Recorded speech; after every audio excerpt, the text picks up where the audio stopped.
आज का इस क्लास में सीटेट पेपर 1 एंड पेपर 2 के लिए CDP यानी कि चाइल्ड डेवलपमेंट एंड पेडागोजी से एक बहुत ही महत्वपूर्ण थ्योरी को लेकर के डिस्कस करेंगे, जो है Piaget's theory of cognitive development. तो पियाजे का संज्ञानात्मक विकास का सिद्धांत एक बहुत ही महत्वपूर्ण सिद्धांत है। इस सिद्धांत से हर एक सीटेट एग्ज़ाम हो सकता है पेपर 1 या पेपर 2 हो, दोनों ही पेपर्स में हर साल कोई ना कोई क्वेश्चन पूछा जाता है। तो वीडियो आपके लिए बहुत ही महत्वपूर्ण है। आज का यह क्लास होगा कॉन्सेप्ट का क्लास। अगला क्लास में हम PYQ लेकर के डिस्कस करेंगे। तो आज का वीडियो बहुत ही महत्वपूर्ण है। इस वीडियो को पूरा देखने के बाद आपको Piaget's theory of cognitive development या फिर कॉग्निटिव डेवलपमेंट थ्योरी ऑफ पियाजे को लेकर के कोई संशय, कोई संदेह नहीं रहेगा। तो वीडियो को आपको पूरा लास्ट तक अवश्य ही देखना है। चलो क्लास को स्टार्ट करते हैं। सबसे पहले यहाँ ये जो महानुभव का फ़ोटो देख रहे हैं, यही है पियाजे। ठीक है, तो आगे हम जानेंगे पियाजे के बारे में। पियाजे का पूरा नाम जो है यह है जा पियाजे। ये JEAN लिखा हुआ है। आप में से बहुत सारे हमारे शिक्षार्थी इसे जिन भी कह सकते हैं, लेकिन ये जा है। दिस इज़ प्रोनाउंस्ड एज जा, नॉट जिन। ठीक है, तो पियाजे का जन्म हुआ था इन द ईयर 1896। कहाँ पे? स्विट्ज़रलैंड पे।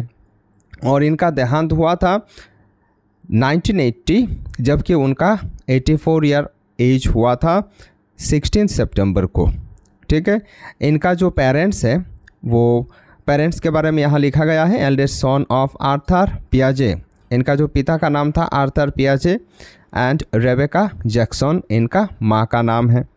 एजुकेशन के बारे में अगर हम बात करेंगे तो इन्होंने यूनिवर्सिटी ऑफ न्यूचैटेल से 1918 में PhD डिग्री प्राप्त की थी।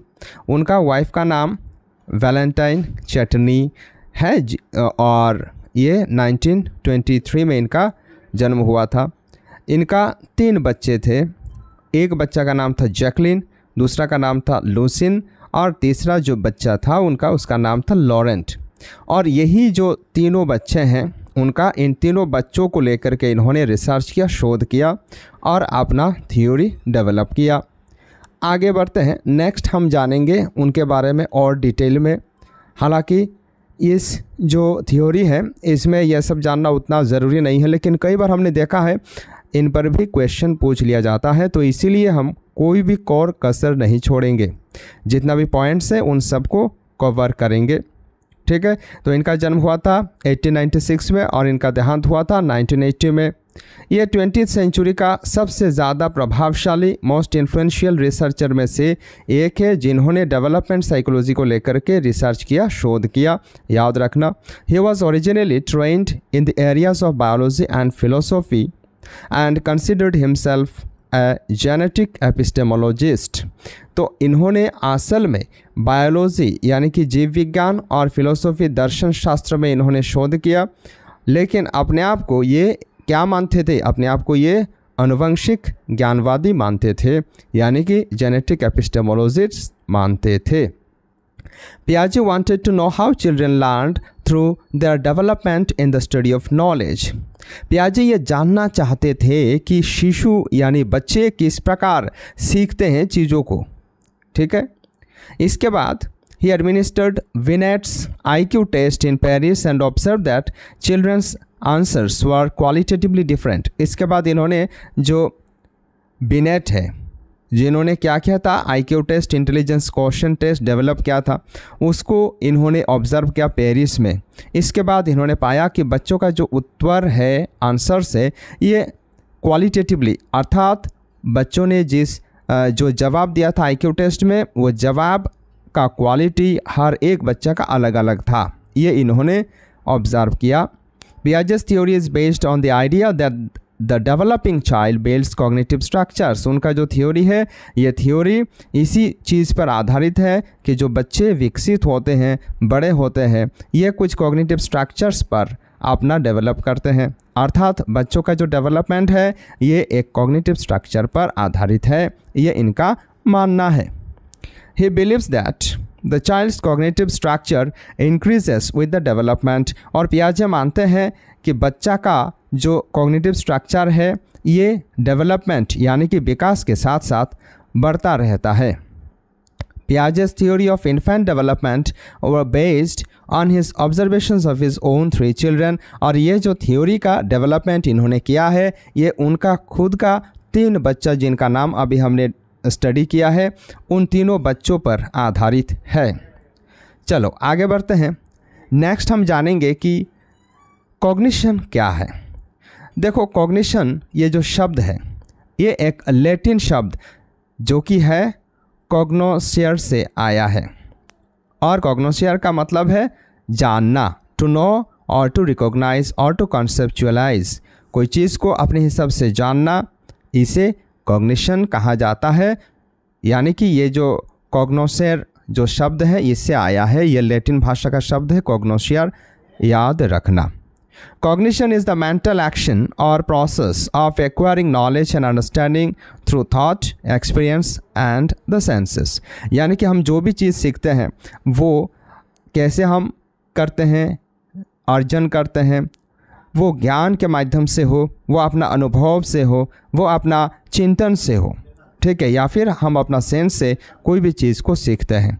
और ये जो सीखने का कार्य है इसी को ही कॉग्निशन कहा जाता है। क्योंकि अगर हम कुछ न कुछ सीखना चाहते हैं तो उसमें अपना एक्सपीरियंस शामिल होगा, इसके साथ साथ कुछ कार्य हमें करना पड़ेगा, अपना सेंसेस के माध्यम से कुछ करना पड़ेगा, हमें सोचना पड़ेगा, हमें समझना पड़ेगा, ठीक है। चलो आगे हम बात करेंगे कि कॉग्निटिव डेवलपमेंट किस प्रकार संगठित होती है। Cognitive development is the emergence of the ability to think and understand। बहुत सिंपल बात है, आपको याद रखना है। Cognitive development का मतलब होता है सोचने का शक्ति विकसित करना और समझने का शक्ति विकसित करना। The acquisition of the ability to think, reason and problem solve। यानी कि चिंतन करने का क्षमता, कारण दर्शाने का क्षमता और समस्या समाधान करने का जो क्षमता है, जो क्षमता का विकास है, उसे कॉग्निटिव डेवलपमेंट कहा जाता है। It is the process by which people's thinking changes across the life span. और यही वो प्रक्रिया है जिस प्रक्रिया की मदद से, जिस प्रोसेस की मदद से हमारे जीवन भर हमारे सोच जो है ये बदलता रहता है। क्योंकि हमने जो पहले सीखा हुआ है वो जितना समय बढ़ता है, जितना और हम नई नई चीज़ों को सीखते हैं, नई नई चीज़ों को अपना वो पुरानी ज्ञान के साथ हम मिक्स करते चलते हैं। वो क्या कहते हैं एसिमिलेशन एकोमोडेशन के बारे में हम आगे डिस्कस करेंगे। पियाजे studied cognitive development by observing children in particular. तो पियाजे ने क्या किया, ये कॉग्निटिव डेवलपमेंट है जो संज्ञानात्मक विकास या फिर बौद्धिक विकास या फिर मानसिक विकास भी आप कह सकते हैं, लेकिन इंग्लिश में एक ही शब्द है तो हिंदी में आपको ज़्यादा छेड़छाड़ नहीं करना है, ज़्यादा शब्द को नहीं सीखना है। नहीं तो भाई देखो एग्ज़ाम में कौन सा शब्द आप अगर हिंदी वाला अनुवाद को देखोगे तो कौन सा शब्द आएगा और आपका दिमाग खा जाएगा, ठीक है। तो इंग्लिश में ही रहो। तो कॉग्निटिव डेवलपमेंट का ये जो स्टडी है, ये जो थ्योरी इन्होंने डेवलप किया है, इसके लिए इन्होंने स्टडी किया है, इन्होंने बच्चों को बहुत ही ध्यान से ऑब्ज़र्व किया है। और किस चीज़ को लेकर के ऑब्ज़र्व किया है, बच्चों का एज, वयस अनुसार ये किस प्रकार सोचते हैं, ठीक है, उनका सोचने का क्षमता, उनका जो थॉट प्रोसेस है ये किस प्रकार परिवर्तन होता है समय यानी कि उम्र बढ़ने के साथ साथ, उस चीज़ को इन्होंने बहुत गौर से ऑब्ज़र्व किया है। इन्होंने अपना खुद के बच्चों पर ऑब्ज़र्व किया है तो आप जान सकते हो। It is the growing apprehension and adaptation to the physical and social environment. और ये क्या है, ये एप्रीहेंशन का मतलब क्या है, अगर हम इसे देखेंगे तो शंका या फिर शक होता है। तो इनका मन में इस चीज़ को लेकर के धीरे धीरे क्या हुआ, इनका शंका या फिर शक जो है ये बढ़ता गया फिजिकल एंड सोशल एनवायरनमेंट को लेकर के, कि किस प्रकार ये चेंजेस होती हैं, किस प्रकार बच्चे सीखते हैं चीज़ों को, किस प्रकार बच्चे सोचते हैं।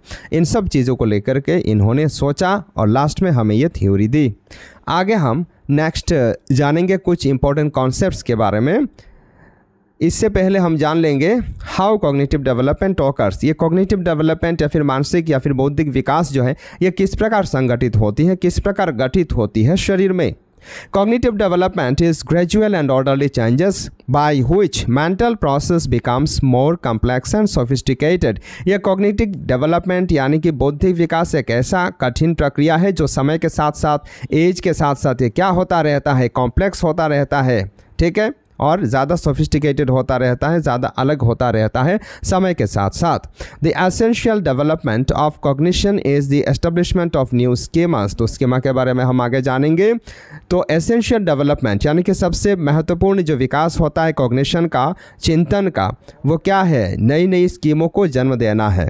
Assimilation and accommodation are both the processes of the ways of cognitive development। तो पियाजे के अनुसार assimilation और accommodation ये दो ऐसा प्रक्रियाएं हैं, processes हैं जिनके माध्यम से cognitive development यानी कि संज्ञानात्मक विकास होती है।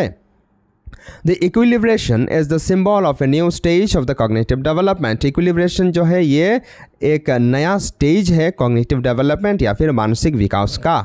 डियर स्टूडेंट्स, अगर आप सीटेट पेपर 1 और पेपर 2 दोनों ही पेपर्स में बहुत ही शानदार स्कोर करना चाहते हैं और अपना प्रिपरेशन को बूस्ट करना चाहते हैं तो आपको इंस्टॉल करना है सहज गुरु एप्लीकेशन, जिस एप्लीकेशन का लिंक इस वीडियो डिस्क्रिप्शन में है। आपको उस लिंक को क्लिक करना है और वहां से एप्लीकेशन इंस्टॉल करना है अपना फ़ोन में। सबसे पहले ऐप को इंस्टॉल कीजिए, इसके बाद आपको अपना मोबाइल नंबर दे करके OTP के माध्यम से लॉगिन कर लेना है। फिर आप पहले हमारे जो वीडियो डेमो क्लासेस है ना उनको देखिए, इसके बाद आप पेपर 1 या पेपर 2 दोनों ही पेपर में से कोई एक कोर्स या फिर दोनों ही पेपर का कोर्स ले सकते हैं महज 599 रुपीज पे करके। इस कोर्स में आपको मिलेगा पेपर 1 पेपर 2 दोनों ही पेपर के लिए ऑनलाइन मॉक टेस्ट, बिल्कुल फुल लेंथ मॉक टेस्ट रहेगा, यानी कि 150 क्वेश्चन पूरा उसमें रहेगा। इसके साथ साथ PDF notes, video classes, live classes, recording classes, सब कुछ आपको मिलेगा। डाउट क्लियरिंग सेशंस भी हम आपके लिए अलग प्रोवाइड करेंगे। तो देर किस बात का, आपको तुरंत ही इस एप्लीकेशन को इंस्टॉल करके अपना कोर्स ले लेना है। एक बात आपको ध्यान रखना है, अभी साइंस स्ट्रीम के लिए हमने कोर्स लॉन्च नहीं किया है। हम आशा करते हैं बहुत जल्द जिनका पेपर 2 साइंस है उनके लिए भी कोर्स स्टार्ट करेंगे। आगे हम जानेंगे कुछ इंपॉर्टेंट कॉन्सेप्ट्स के बारे में। तो सबसे पहला कॉन्सेप्ट है स्कीमा। ये स्कीमा क्या होती है? जैसा कि यहाँ कोई बच्चा को अगर हम क्रिसमस रिलेटेड क्वेश्चन पूछेंगे, आजकल ज़्यादातर हमारे बच्चे भारतवर्ष का हो या फिर कोई दूसरे देशों का हो, वहाँ के बच्चे ये त्यौहार के बारे में बड़ा ही जानते हैं, बड़ा ही दिलचस्पी रखते हैं, हमने देखा है। तो क्रिसमस के बारे में अगर हम उनसे कुछ सवाल करेंगे या फिर उनके सामने क्रिसमस बोलेंगे, खास करके जो क्रिश्चियन बच्चे हैं ये तो बिल्कुल ही उनके सामने, जब हम मान लो कोई क्रिश्चियन बच्चे हैं उसके सामने हम क्रिसमस बोलते हैं या फिर कोई भी बच्चे के सामने हम क्रिसमस बोलते हैं, क्योंकि ज़्यादातर लोग ये सब में नाचानाची करते हैं, ठीक है। तो उस वक्त उस बच्चा का मन में कुछ इस प्रकार एक ट्री का सिंबल आएगा और चॉकलेट, इनका जो इंग्लिश फिरंगियों का जो स्कूल है, इंग्लिश मीडियम वाला स्कूल, उनमें तो ये कोई सारे टीचर्स भी ऐसा ड्रेस लगा के चॉकलेट बांटते हैं, चॉकलेट देते हैं। तो ये पिक्चर सबसे पहले बच्चा का मन में आएगा।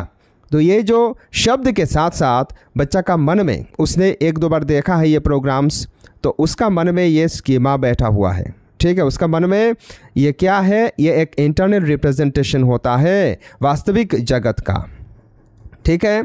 It helps an individual understand the world they inhabit. ये क्या करता है? एक व्यक्ति को किस प्रकार बाहरी दुनिया एग्जिस्ट करती है ये दिखाती है।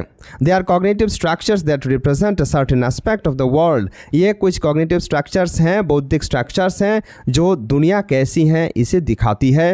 And can be seen as categories which have certain pre concept idea in them.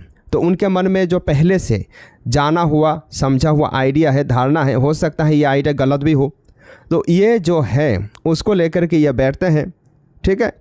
तो स्कीमा क्रिसमस को लेकर के हमने जो बात किया कुछ इस प्रकार आप समझ सकते हैं। अब अगर जीसस क्राइस्ट, ठीक है, बार्थ के बारे में हम बोलेंगे, चर्च के बारे में बोलेंगे, स्कूल के बारे में बोलेंगे, मंदिर के बारे में बोलेंगे, मस्जिद के बारे में बोलेंगे, तो बच्चा कुछ ना कुछ अपना मन में एक इमेज बिठाएगा और यही है स्कीमा, ठीक है। अगर हम डॉग के बारे में बोलते हैं, डॉग, ये देखो डॉग अगर हम बोलेंगे तो बच्चा का मन में कुछ इस प्रकार एक प्राणी का पिक्चर आएगा। अगर हम चूहा के बारे में बोलेंगे तो बच्चा का मन में चूहा के पिक्चर आएगा।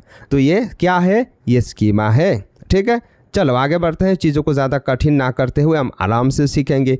एसिमिलेशन, देखो एसिमिलेशन का मतलब क्या है? ये जो पिक्चर है इसको आप ध्यान से देखो तब आपको समझ में आएगा एसिमिलेशन क्या है। ठीक है।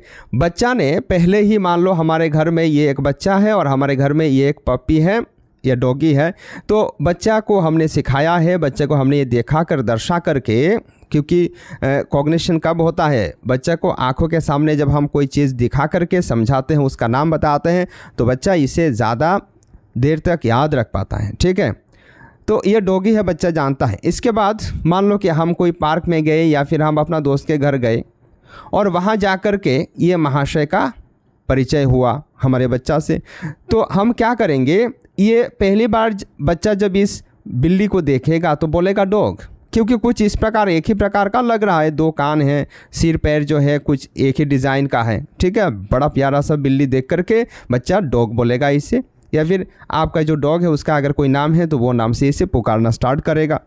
ठीक है, तो इसके बाद हम क्या करेंगे, बोलेंगे नहीं ये बिल्ली है। ठीक है, तो ये प्रोसेस में क्या किया, अब बच्चा ने कुत्ता, ये जो है डॉग जो है, इसके साथ साथ आप और एक प्राणी के बारे में जान लिया है।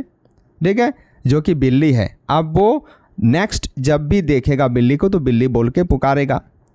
तो एसिमिलेशन को अगर हम इंग्लिश में कहेंगे, involves incorporating new information into our existing mental frameworks. तो बच्चा का दिमाग में ये डॉग के बारे में, उसके दिमाग में क्लियर पिक्चर था, अब और एक पिक्चर उसमें हमने जोड़ दिया जो कि बिल्ली का है। ठीक है, तो इस जो प्रोसेस है इसे कहा जाता है एसिमिलेशन।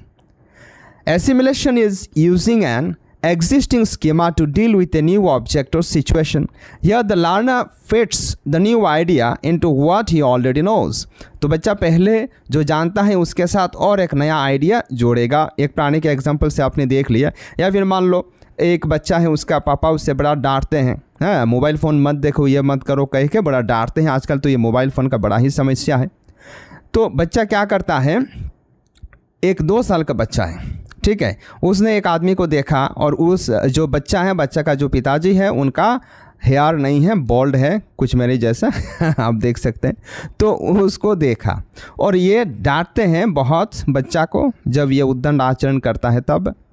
तो उसने देखते ही उसने बोला, क्योंकि वो आदमी का वो जो पिक्चर है उसके दिमाग में है कि उसके जो पिताजी हैं उनका जो बॉल्ड आदमी है, ये इनका जो सर है, जो एरिया है ना ऊपरी हिस्सा, वो खाली है बिल्कुल, और साइड में फ्रीजी हेयर है, कुछ लंबे लंबे काले हेयर से।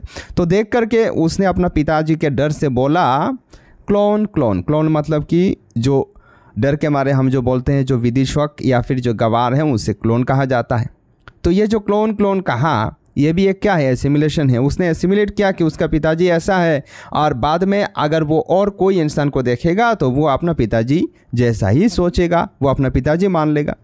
तो ये जो है ये क्या है, ये एसिमिलेशन है। ठीक है, वो देखा और उसका पिताजी क्या करते हैं, उसे बहुत डांटते हैं, डरता है वो अपना पिताजी से, देख करके इसने ये शब्द कहा। ठीक है, तो ये क्या है, ये एक एसिमिलेशन का एग्जाम्पल है। उसका जो स्कीमा है उसने क्या किया, मॉडिफाई कर लिया। ठीक है, वो जो डॉग को पहचानता था अब वो डॉग के साथ साथ बिल्ली को भी पहचानना स्टार्ट कर दिया है। ठीक है जी, चलो आगे बढ़ते हैं। नेक्स्ट हम जानेंगे accommodation के बारे में। What is accommodation? This happens when the existing schema or knowledge does not work and needs to be changed to deal with a new object or situation. उसके दिमाग में जो ज्ञान है वो ज्ञान जब काम नहीं करता है, उसको मॉडिफाई करने की आवश्यकता होती है, उसको चेंज करने की आवश्यकता होती है, तब उसे accommodation कहा जाता है। In accommodation the schema is altered. जो स्कीमा है उसके दिमाग में उसे altered यानी कि उसे परिवर्तन किया जाता है। ये न्यू स्कीमा में भी डेवलप्ड, और इसके बदले में उसके दिमाग में एक नया स्कीमा विकसित हो जाती है। जैसे कि वो क्लोन, वो एक इंसिडेंट, वो डर के मारे क्लोन शब्द कहा। हाँ, the boy's father explained to his son that the man was not a clone. इसके बाद उसके पिताजी ने उसे समझाया, देखो मैं कोई क्लोन नहीं हूँ। And that even though his hair was like a clones, उसका बाल कुछ क्लोन जैसा है, पर उसने समझाया कि मैं देखो क्लोन नहीं हूँ। ठीक है, मैं एक ये कॉस्ट्यूम पहना हूँ। And was not doing silly things to make people laugh, मैं ये सब करता हूँ हंसाने के लिए लोगों को। तो ये क्या है, ये एकोमोडेशन है, यानी कि नई ये जो बच्चा ने समझ लिया। हालांकि हमने जो पहले एग्जांपल दिया जो उसने बिल्ली पहचानता नहीं है, वो डॉग पहचानता है, पप्पी पहचानता है। तो उसने बिल्ली को देख करके कुछ इस प्रकार, ये देखो यहाँ उसने बिल्ली को देख करके पप्पी कह दिया, उसने डॉगी बोला। तो हमने उसको समझाया, देखो हर एक 4 पैर वाला जो एनिमल है ये डॉगी नहीं होती है, ये कैट है। अब उसने क्या किया, उसने रिप्लेस कर दिया कि देखो हर एक जो 4 पैर वाले होते हैं प्राणी वो डॉगी नहीं होते हैं। ठीक है, तो कुछ इस प्रकार इसने और एक चीज़ सीखा, उसने अपना जो ज्ञान है, क्योंकि वो जानता था पहले हर कोई 4 फुटेड एनिमल क्या है, डॉगी है, अब उसने ये कैट भी होते हैं ये जान लिया। और क्लोन जो है, क्लोन का भी मीनिंग ये जान लिया, ये क्लोन जैसा देखने वाला अपना पिताजी क्लोन नहीं है, ये आप उसने जान लिया।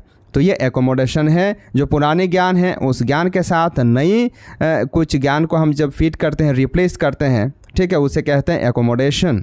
ठीक है, चलो आगे बढ़ते हैं। नेक्स्ट वेरी इंपॉर्टेंट पॉइंट के बारे में हम जानेंगे, इक्विलिब्रेशन। तो इक्विलिब्रेशन मतलब कि एक बैलेंस पूर्ण स्थिति। पियाजे believe that cognitive development did not progress at a steady rate but rather it leaps and bounds. तो पियाजे ये मानते थे कि जो बौद्धिक विकास होती है, मानसिक विकास होती है बच्चों में, ये एक स्टेडी रेट में यानी कि एक फिक्स्ड रेट में नहीं होती है, ये अप डाउन करती है। Equilibrium occurs when a child's schemas can deal with most new information through assimilation।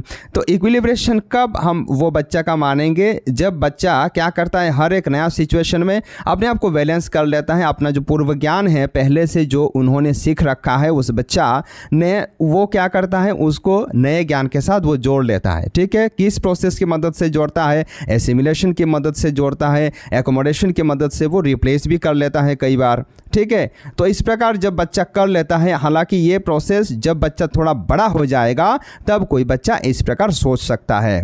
तो ये जो पुराने ज्ञान को नए ज्ञान के साथ रिप्लेस करना, या फिर पुराने ज्ञान यदि गलत है उसे नए ज्ञान को नई रूप से डाल देना, अपने अंदर समझ लेना चीज़ को, इसे कहते हैं इक्विलिब्रेशन। डिसइक्विलिब्रेशन मतलब बच्चा जब क्या करता है, वो जो पहले एक वो उसने कुत्ता को जैसे वो पहचाना, पपी बोल दिया, वो बिल्ली को भी, हर कोई 4 फुटेड एनिमल को वो अब पपी कहता है, लेकिन बार बार वो जब गोट को देखता है, जब बकरी का एक बच्चा को देखता है, भैंस का एक बच्चा को देखता है, तो हर बार वो क्या कहता है, वो पपी कहता है। तो वो क्या है, वो है डिसइक्विलिब्रेशन। ठीक है, डिसइक्विलिब्रेशन यह है कि वो सही है कि नहीं है वो समझ नहीं पाता है, वो पहले जो सीखा है उसका जो स्कीमा फिट है दिमाग में, वहीं वो हर एक चीज़ को दोहरा देता है, रिपीटेडली बोल देता है। यह है डिसइक्विलिब्रेशन वाला सिचुएशन। बच्चा जब और थोड़ा बड़ा होता है तब वो हर कोई 4 फुटेड एनिमल को देख करके आप पप्पी नहीं कहेगा, वो क्या है, इसका इक्विलिब्रेशन है।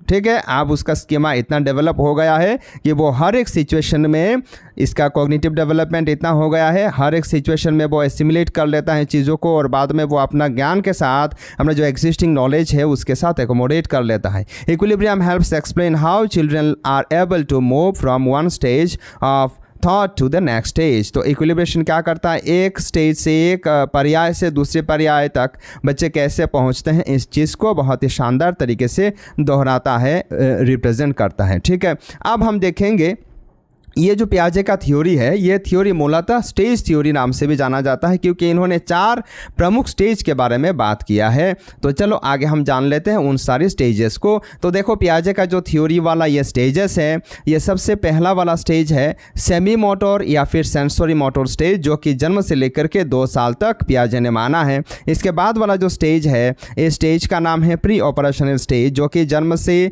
लेकर के नहीं, 2 साल से लेकर के 7 साल तक माना जाता है। इसके बाद वाला स्टेज है कॉन्क्रीट ऑपरेशनल स्टेज, जो 7 साल से लेकर के 11 साल तक माना गया है अकॉर्डिंग टू पियाजे। और लास्ट वाला यानी कि चौथा जो स्टेज है, यह है फॉर्मल ऑपरेशनल स्टेज, जो कि कहाँ तक है, जो कि 11 ईयर प्लस है। ठीक है, एडोलसेंस। ठीक है, चलो आगे हम क्या करेंगे, एक एक स्टेज को बहुत ही विस्तार से समझेंगे, क्योंकि इन स्टेज पर बहुत सारे क्वेश्चंस आपको एग्जाम में देखने को मिल सकती हैं। तो सबसे पहला वाला स्टेज के बारे में हम जानेंगे, जिसका नाम है सेंसरी मोटर स्टेज, जो कि जन्म से लेकर के 2 साल तक है, और इसे हम इन जनरल इन्फेंसी कहते हैं, याद रखना। Infants construct an understanding of the world by coordinating sensory experiences, seeing, hearing, with motor actions, reaching, touching। तो बच्चे क्या करते हैं, हर एक चीज़ों को, ये देखो कुछ इस प्रकार बच्चा क्या करता है, उसके सामने कोई खिलौना अगर आप रखोगे तो बच्चा जाएगा, उसको पहले देखेगा, इसके बाद अगर उसमें कोई साउंड है तो वो सुनेगा, और इसके बाद वो वहाँ पहुँचेगा और इससे टच करेगा, छू करके देखेगा। तो कुछ इस प्रकार इन्फेंट क्या करते हैं, चीज़ों को समझते हैं, बाहरी दुनिया में जो चीज़ें किस प्रकार हैं वो हर एक चीज़ों को वो अपना सेंस से अपना छू करके देखना चाहते हैं, रीच करके वहाँ पहुँचना चाहते हैं, ठीक है। और कुछ अगर सुनाई देता है तो वो सुनना भी चाहते हैं। तो कुछ इस प्रकार ये सेंसरी एक्सपीरियंसेस की मदद से चीज़ों को समझते हैं। डेवलप ऑब्जेक्ट परमानेंस, और क्या करते हैं, धीरे धीरे चीज़ को, जो कोई भी चीज़ हम समझाते हैं, जैसे कि ये कुत्ता है, ये बिल्ली है, ये बकरा है, या अगर उनको दिखा करके, पिक्चर दिखा करके या फिर प्रैक्टिकली दिखा करके हम उनको सिखाएंगे तो धीरे धीरे उनका, पहले उनका मस्तिष्क में उनका मेमोरी नहीं रहेगा उतना शार्प, वो भूल जाएंगे, ठीक है। एक बकरा को अगर आपने अभी अभी दिखाया है, फिर कुछ देर बाद उस बकरा को सामने ला करके पूछोगे तो वो नाम नहीं बता पाएगा। लेकिन इन्फेंसी से, यानी कि बार टू लेकर के 2 ईयर वाला जो पीरियड है, इसमें ये कुछ डेवलप होना प्रारंभ कर देता है। Realise that object exist even if they are out of sight. इसके बाद क्या करते हैं, आपने अभी उस बच्चा के सामने एक बिल्ली दिखाया, बिल्ली को फिर उसकी आंखों के सामने से हटा दिया, फिर भी यह बच्चा समझने लगता है, हाँ मेरे आंखों के सामने बिल्ली नहीं है, इसका मतलब बिल्ली भी होती है, ठीक है। Infants progress from reflexive, instinctual actions at birth to the beginning of problem solving, intellectual and symbolic abilities, language toward the end of the stage। इस स्टेज के अंत में, यानी कि 2 साल तक बच्चा क्या करता है, धीरे धीरे उसका दिमाग कुछ विकसित हो जाता है, कुछ प्रॉब्लम सॉल्विंग यानी कि कुछ छोटा मोटा प्रॉब्लम ये हल करना स्टार्ट कर देता है, और कुछ भाषा, कुछ शब्द को भी सीख लेता है, ठीक है। चलो आगे बढ़ते हैं। नेक्स्ट स्टेज के बारे में हम डिस्कस करेंगे, जो कि है प्री ऑपरेशनल स्टेज। इसे टोडलर या फिर अर्ली चाइल्डहुड भी कहते हैं, याद रखना। और ये 2 साल से 7 साल तक माना जाता है। This stage begins when the child starts to use symbols and language. इस समय में क्या करता है बच्चा, सिंबल का प्रयोग करना प्रारंभ कर देता है, भाषा का व्यवहार प्रारंभ कर देता है। This is a period of developing language and concepts. ये लैंग्वेज, भाषा विकास का और धारणा विकास का एक बहुत ही महत्वपूर्ण समय है, पर्याय है। So the child is capable of more complex mental representations, words and images. तो इसमें क्या करता है बच्चा, जो कठिन रिप्रेजेंटेशन है अपना दिमाग में वो भी सीख लेता है, समझ जाता है, जैसे कि शब्द और शब्द के साथ साथ छवि। कुछ इस प्रकार यहाँ बच्चे जिस प्रकार कर रहे हैं, ठीक है। This stage is further divided into 2 सब ग्रुप्स। तो अच्छा, इसके बाद वाला नेक्स्ट है, he is still unable to use operations, ie logical mental rules. तो उस पीरियड में 2 to 7 ईयर वाला पीरियड में हालांकि वो हर एक ऑपरेशन को तो लॉजिकली नहीं कर पाता है, ठीक है, लेकिन जैसे कि सच इज एरिथमेटिक वाला रूल को वो लॉजिकली नहीं कर पाता है। This stage is further divided into 2 सब स्टेजेस। और इस जो स्टेज है इसे हम 2 सब स्टेज में डिवाइड कर सकते हैं, ठीक है। ये स्टेज में वो उतना, मान लो कि कोई एरिथमेटिक प्रॉब्लम को वो हल नहीं कर पाते हैं बच्चे, लेकिन जो बेसिक ऑपरेशन है उनको कर लेते हैं, ठीक है। तो इन स्टेज को अगर हम डिवाइड करेंगे और 2 सब कैटेगरी में, तो पहला वाला है प्री कॉन्सेप्चुअल स्टेज, जो कि 2 से लेकर के 4 साल तक होता है। इसमें क्या करते हैं, increase use of barbell representation but speech is egocentric. इसमें बच्चा का जो स्पीच है वो ईगोसेंट्रिक होता है। ईगोसेंट्रिक बोले तो उसने जो कहा वही वो करेगा, ठीक है। मान लो कि इस उम्र के जो बच्चे हैं, इन्होंने मान लो कोई अगर मेले में आप गए हैं और इन्होंने कोई खिलौना देख लिया तो आप बड़ा रोना स्टार्ट कर देते हैं। ये बिल्कुल नहीं मानेंगे, जब तक आप उनको ये खिलौना नहीं दिलाओगे ये बिल्कुल नहीं मानेंगे। इसे कहते हैं ईगोसेंट्रिक, मतलब उसको चाहिए मतलब चाहिए, ठीक है। ये जो थिंकिंग है इसे ईगोसेंट्रिक कहता है। The child uses symbols to stand for actions. ये एक्शंस को करने के लिए सिंबल का प्रयोग करते हैं, इसीलिए मॉन्टेसरी मेथड में हम क्या करते हैं, बॉडी लैंग्वेज से पढ़ाया जाता है इन उम्र के बच्चों को। A toy doll stands for a real baby और the child role plays mummy और डैडी। तो ये जो खिलौना है ये मानते हैं कि खिलौना के अंदर भी क्या है, प्राण है, ये कुछ इस प्रकार मानते हैं, ठीक है। इंट्यूटिव स्टेज, जो कि 4 साल से लेकर के 7 साल वाला जो स्टेज है, जो उम्र है, जो समय सीमा है, उसे इंट्यूटिव स्टेज कहा गया है। इसमें क्या होता है, स्पीच बिकम्स मोर सोशल। इसमें बच्चों का जो भाषा है, स्पीच है, ये सामाजिक तौर तरीका सीख लेते हैं। और इनका जो ईगोसेंट्रिज्म है, यानी कि वो खुद जो कहें वही उनको चाहिए, ये थोड़ा क्या होता है, धीरे धीरे थोड़ा कम हो जाता है। लेकिन अभी भी ये बरकरार रहता है, याद रखना, बिल्कुल पूरा ये ख़त्म नहीं होता है। Here the child base their knowledge on word they feel और सेंस टू बी ट्रू। और यहाँ क्या करते हैं बच्चे, क्या करते हैं, उनके दिमाग में जो है उनका जो ज्ञान है और ये जो सोचते हैं या फिर वो जो सही मानते हैं वही वो समझते हैं। ठीक है। Yet they cannot explain the underlying principles behind what they feel or sense। और ये जो सोच रहे हैं, जो सही जान रहे हैं, जो सही मान रहे हैं, ये क्यों सही मान रहे हैं, ये क्यों सही है, ये क्यों सही है, ये क्यों इनको अच्छा लग रहा है, कोई बुरा लग रहा है। ठीक है, ये उसका पीछे का जो कारण है ना, इस उम्र के बच्चे उसे समझा नहीं पाते हैं। ठीक है, चलो आगे बढ़ते हैं। नेक्स्ट हम जानेंगे इस स्टेज का और कुछ इंपॉर्टेंट फीचर्स, जो कि ईगोसेंट्रिज्म अभी मैंने जो डिस्कस किया। The child's thoughts and communications are typically egocentric, ie about themselves, their own point of view. हालांकि मैंने जो कहा कि उनके बारे में ही ये बच्चे ज़्यादा सोचते हैं। उनको चाहिए मतलब चाहिए, उनको बंदूक चाहिए तो बंदूक चाहिए, उनको खिलौना चाहिए तो चाहिए। ठीक है, वो कुछ नहीं मानते। बड़ा कई सारे बच्चों को हमने देखा है, वो गिर के मिट्टी में रोना स्टार्ट कर देते हैं, बड़ा ही ख़तरनाक ढंग से रोते हैं। If I can't see you, you also can't see me। इनका विश्वास यह है, मैं अगर आपको नहीं देख पाऊंगा तो आप भी मुझे नहीं देख पाओगे। कुछ इस प्रकार के थिंकिंग जो रहता है वही है egocentrism. It is the inability to see the world from anyone else eyes. मतलब कि ये और दूसरा किसी के नज़रिए से इस दुनिया को देखने का जो क्षमता है, ये उनका दिमाग में, उनका मस्तिष्क में विकसित नहीं होता है उस समय में। It is well explained by पियाजे एज 3 माउंटेन टास्क। ये 3 माउंटेन टास्क में बहुत ही सुंदर तरीके से पियाजे ने वर्णन किया है। इसके बाद और एक बहुत ही महत्वपूर्ण पॉइंट है जिसे कहते हैं एनिमिज्म, यानी कि ये मानते हैं हर एक जो चीज़ उनके सामने देखने को मिलता है ये उस पे भी प्राण है, ये भी एक जीवित वस्तु है, ये भी एक जीव है, ऐसा मानते हैं। Treating inanimate objects as living ones, यानी कि जो इनएनिमेट ऑब्जेक्ट्स हैं, जो वस्तु हैं, उनको भी ये प्राणी मान लेते हैं। For example children dressing and feeding their dolls as if they are alive. वो क्या करते हैं बच्चे, अपना जो खिलौना है, जो डॉल्स है, उनको वो नहलाते हैं, उनको वो खिलाते हैं। ठीक है, ये वो करते हैं, यानी कि वो मानते हैं कि इन पे भी प्राण है, ये भी जिंदा है। कंसंट्रेशन, तो इस समय में उनका जो कंसंट्रेशन है, उनका जो ध्यान है, the process of concentrating on one limited aspect of stimulus and ignoring other aspects. ये क्या करते हैं उस समय, सिर्फ और सिर्फ एक ही स्टिमुलस पे वो ज़्यादा फोकस करते हैं, ज़्यादा ध्यान देते हैं, क्योंकि उनका जो कंसंट्रेशन है ये लिमिटेड रहता है, सीमित रहती है। ठीक है, it is noticed in conservation, ये कंजर्वेशन में हमने ऑब्जर्व किया है। Conservation, on the other hand, is the knowledge that quantity is unrelated to the arrangement and physical appearance of objects. Children at this stage are unaware of conservation। यानी कि बच्चे क्या करते हैं, मान लो ये 2 गिलास है, एक गिलास चपटा है लेकिन क्या है, वो छोटा है, लेकिन एक क्या है, थोड़ा हल्का है लेकिन लंबा है। तो वो क्या सोचेंगे, अगर आप बोलोगे कि ये वाला गिलास में ज़्यादा पानी धरेगा, आटेगा, रुकेगा, या फिर इसमें ज़्यादा पानी रुकेगा, तो बोलेंगे इसमें ज़्यादा रुकेगा। लेकिन असल में एक्चुअली ये दोनों ही सेम है। लेकिन ये क्या करते हैं, वो कंजर्वेशन उनके दिमाग में नहीं है, नहीं पूरा विकसित होता है। ठीक है, चीज़ों को वो कंजर्व करके वो रक्षात्मक तरीके से रख नहीं पाते हैं। ठीक है, चलो आगे बढ़ते हैं।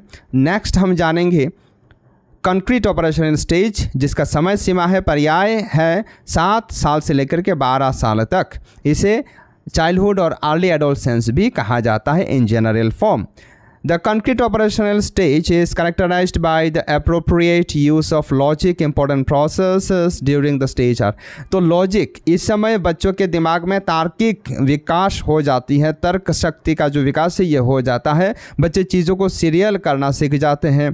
ठीक है, सीरिएशन, सबसे पहला कैरेक्टर है सीरिएशन, यानी कि जो चीज़ें हैं, the ability to sort objects in an order according to size, shape और एनी अदर कैरेक्टरिस्टिक। तो हमने जो कहा पहले कि साइज़ का उस समय, इससे पहले वाला जो स्टेज है इससे पहले हमने कौन सा स्टेज अभी डिस्कस किया जी? इससे पहले हमने अभी प्री ऑपरेशनल स्टेज डिस्कस किया, ठीक है। अब हम क्या कर रहे हैं? कॉन्क्रीट ऑपरेशनल स्टेज कर रहे हैं। तो कॉन्क्रीट ऑपरेशनल स्टेज में क्या होता है? बच्चे समझ जाते हैं छोटा बड़ा, यानी कि शेप, साइज़ और एनी अदर कैरेक्टरिस्टिक के हिसाब से वो चीज़ों को सीरियल करना सीख जाते हैं। जैसे कि if given different size objects the map place them accordingly, उनको अलग अलग चीज़ों को अगर दे के हम कहेंगे कि उनको आप साइज़ के अनुसार सजा के रखो, तो वो बच्चा सीख जाते हैं, वो रख सकते हैं। ट्रांसिटिविटी, ये ट्रांसिटिविटी क्या है? The ability to recognise logical relationships among elements in a serial order. ये क्या करते हैं? सीरियल ऑर्डर में कोई एलिमेंट को, कोई चीज़ को ये तार्किक शक्ति से क्या करते हैं? सीरियल करके रख सकते हैं। For example, if A is taller than B and B is taller than C then A must be taller than C. ये भी समझ जाते हैं, अगर ए बी से बड़ा है, लंबा है, बी सी से लंबा है, तो क्या होगा? ए सी से भी लंबा होगा। ये जो चीज़ है, ये जो तर्क हैं, इसे समझ जाते हैं, इसे ट्रांसिटिविटी कहते हैं। इसके बाद क्लासिफिकेशन, ये भी बहुत ही महत्वपूर्ण है। ये क्लासिफिकेशन का मतलब होता है the ability to group objects together on the basis of common features. Common feature के हिसाब से किस किस में कॉमन फीचर पाई जाती हैं, उसके हिसाब से वो चीज़ों को अलग करना सीख जाते हैं। The child also begins to get the idea that one set can include another. तो वो क्या करते हैं? वो सोचना प्रारंभ कर देते हैं कि एक सेट है, वो उसमें और एक सेट भी शामिल हो सकता है। For example, there is a class of objects called dogs. Dog जो क्लास को हम कहते हैं। There is also a class called animals, और एक क्लास है जिसे हम एनिमल कहते हैं। But all dogs are also animals, और हर एक डॉग क्या है? एनिमल है। So the class of animals includes that of dogs, इसीलिए उस क्लास में डॉग भी शामिल है, ठीक है। कुछ इस प्रकार जो लॉजिकल थिंकिंग है वो कॉन्क्रीट ऑपरेशनल स्टेज में बच्चों में विकसित हो जाती है, याद रखिएगा। चलो आगे बढ़ते हैं। नेक्स्ट और कुछ हम फीचर के बारे में जानेंगे। डिसेंटरिंग, ये डिसेंटरिंग का मतलब क्या है? The ability to take multiple aspects of a situation into account. ये एक सिचुएशन का मल्टीपल एस्पेक्ट को ये जो समझते हैं उसे कहते हैं डिसेंटरिंग। The child will no longer perceive an exceptionally wide but short cup ठीक है, to contain less than a normally, ठीक है।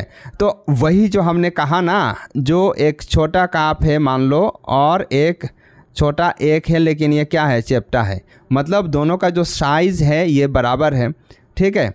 तो वो, लेकिन आप क्या करेंगे? आप उनका दिमाग में ये विकसित हो गया है, आप बोलेंगे कि ये भी और ये भी एक समान क्वांटिटी का पानी उनमें हम रख सकते हैं, ठीक है।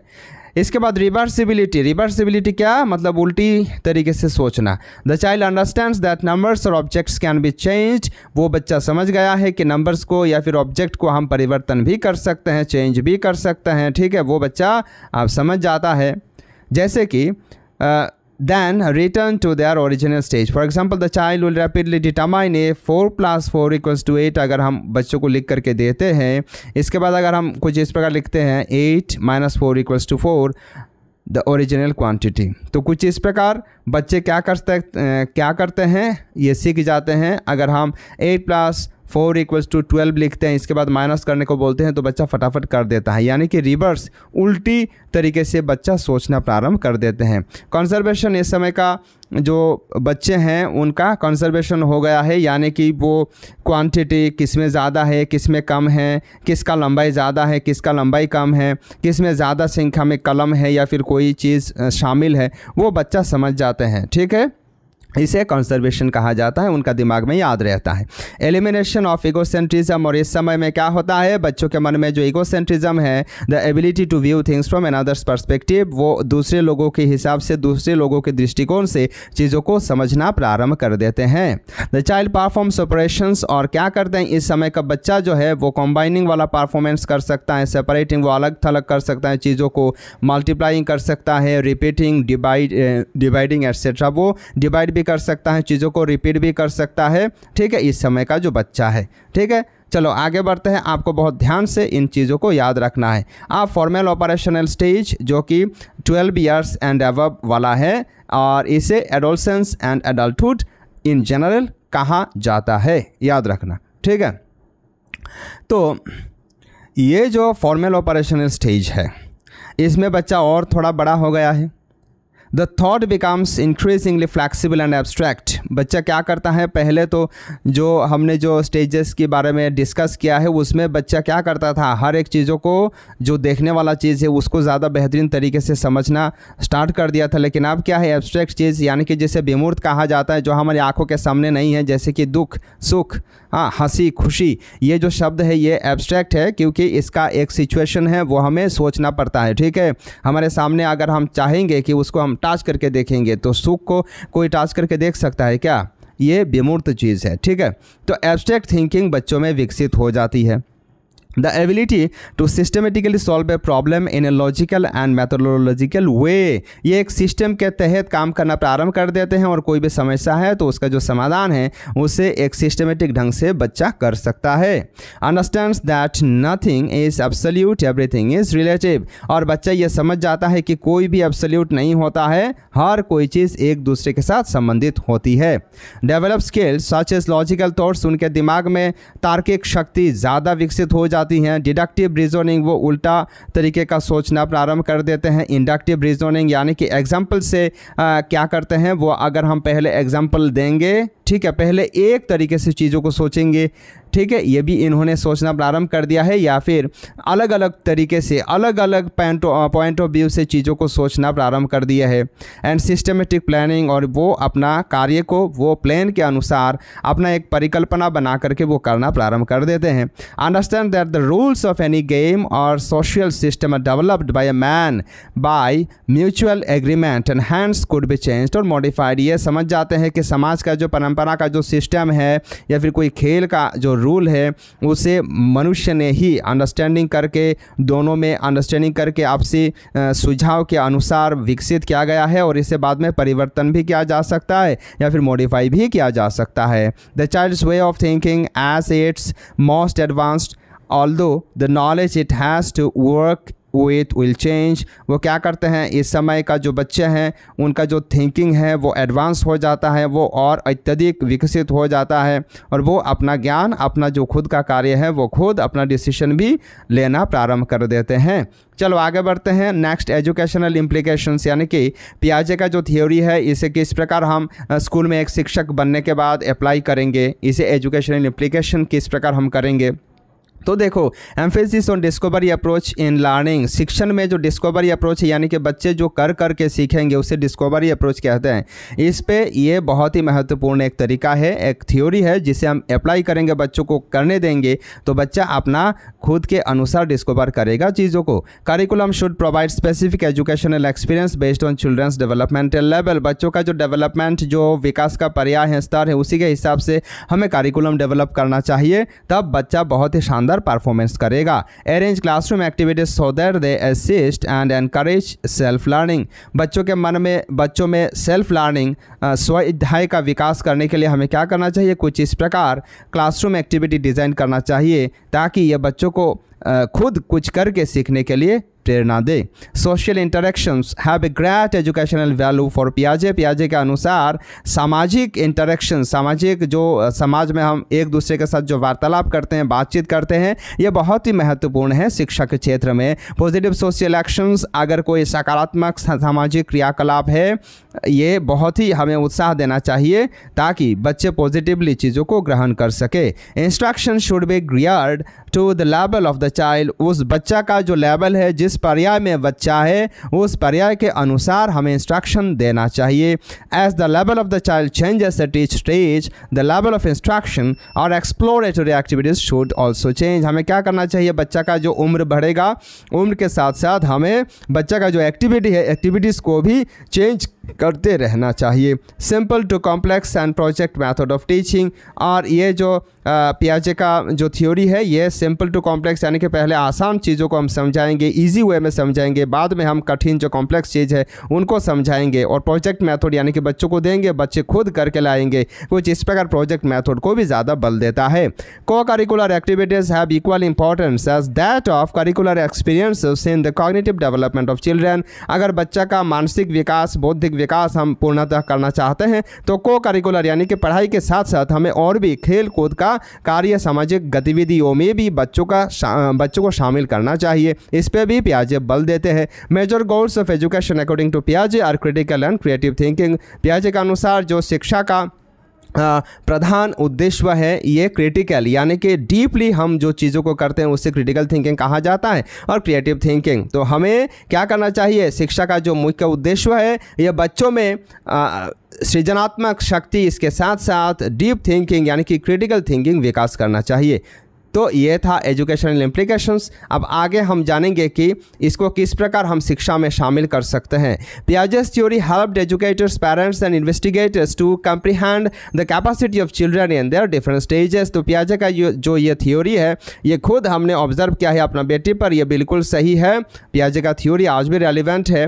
तो एजुकेटर्स जो शिक्षा प्रदान करने में लगे हुए हैं, जैसे हम जैसे लोग लगे हुए हैं, कोई माता पिता है, इन्वेस्टिगेटर्स है, तो उनको बहुत आसान चीज़ों में, आसान भाषा में और इजीली इन्होंने समझा दिया है कि भाई आपका जो बच्चा है उसका ये स्टेज है, इस स्टेज में आप ये करो। ये बिल्कुल सही बात है। तो ये बहुत ही हेल्पफुल है शिक्षा के क्षेत्र में। He made us conscious with the way children adults think. तो बच्चे किस प्रकार सोचते हैं और एडल्ट जो बड़े हो गए हैं एडल्ट वो किस प्रकार सोचते हैं, इन्होंने दोनों का जो सोचने का तरीका है इन्हें हमें अलग थलग करके समझा दिया है। A lot of school programs have been redesigned taking as base Piaget's discoveries। जो पियाजे का यह थ्योरी है, यह थ्योरी पर बहुत सारे विद्यालय को भी फिर से डिज़ाइन किया गया है। ठीक है, और ये किसके बेसिस पर डिज़ाइन किया गया है, पियाजे का थ्योरी के बेसिस पर डिज़ाइन किया गया है। पियाजे made a revolution with the development psychology, concentrating all his attention to the mental process and his role with behavior। तो इन्होंने अपना जो विकास वाला जो साइकोलॉजी है उसको जो विकसित किया है, सबसे ज़्यादा ध्यान इन्होंने मेंटल प्रोसेस पर दिया है। ये जो एसिमिलेशन स्कीमा है क्या है, ये सारा का सारा मेंटल प्रोसेस है जो कि एक बिहेवियर के साथ रिलेटेड है, इस पर ज़्यादा बल दिया है। और इन्होंने कुछ इस प्रकार एक रिवोल्यूशनरी चेंज लाया है शिक्षा के क्षेत्र में। ठीक है, तो हमें आशा है आपको बिल्कुल पियाजे का थ्योरी समझ में आया होगा। अगर फिर भी कोई पॉइंट आपको समझ में नहीं आया होगा या फिर आपका मन में कोई डाउट, कोई क्वेरीज है, तो आप हमारे इस वीडियो का कमेंट सेक्शन में बेझिझक अपना क्वेरीज, अपना क्वेश्चंस पूछ सकते हैं। या फिर अगर आपको कुछ सजेशन देना है तो आप वो भी कमेंट सेक्शन में दे सकते हैं। तो आज का वीडियो में बस इतना ही। मिलते हैं आपसे अगले वीडियो में और एक शानदार टॉपिक के साथ। तब तक के लिए आप इसी प्रकार पढ़ाई करते रहिए, आगे बढ़ते रहिए। नमस्कार, जय हिंद।